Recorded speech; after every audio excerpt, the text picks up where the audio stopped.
get to that. Let's just start with the soundbite that we just played of you at CPAC.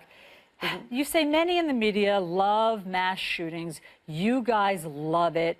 You love the ratings. Crying white mothers are ratings gold to you. So, Dana, why would you make a statement like that? Because it's true. You Allison, think we love many, mass shootings? Well, I said many. I said many, not all. But I do think that the way that the network, and I do think that the way that many in the media do, because they like the ratings aspect of it. No. And that's true, because it's wall-to-wall coverage. They put the murderer's face up on loop, on televisions all across America, more than they discuss even the victims or survivors. Hey, listen. That individual's name has been mentioned and is still mentioned on your network. And Allison, I want to say something too really quickly. I think Jake Tapper did an admirable job. I think he ultimately lost control. I have a lot of respect for Jake. I think it was a tough spot that he was in also.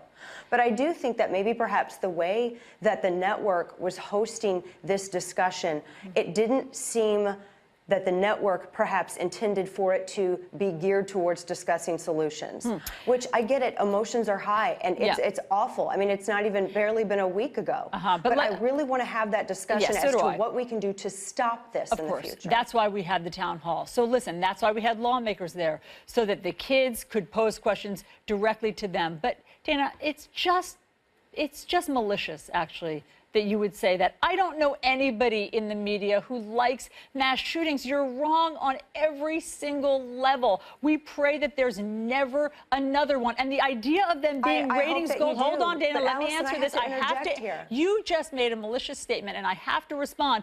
Guess what? They're not ratings gold, because Americans have reached saturation level. They're so sick of it. It's so heartbreaking that they actually often turn away. And we still have the conversation trying to find solutions. You're saying that, though, it's malicious. You're saying that it's malicious, but yet on your network, you've allowed accusations against me and millions of law-abiding Americans and to be indicted as child murderers.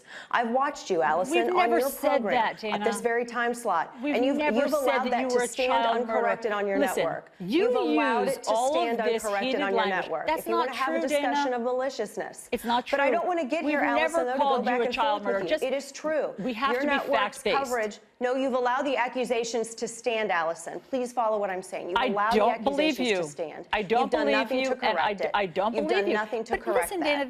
And that is malicious. And it's malicious coverage by the network. Dana, Allison, hold on. Let me get into it. I will make my statement, and then you can respond. You know that you're using heated rhetoric. You're using inflammatory rhetoric. How is that part of the solution? Inflammatory rhetoric, again, you've allowed millions of law-abiding Americans to be impugned and indicted as child murderers. Used that inflammatory rhetoric. Fine. Why did you use it at CPAC? Why are you doing that? Because it's true, Allison.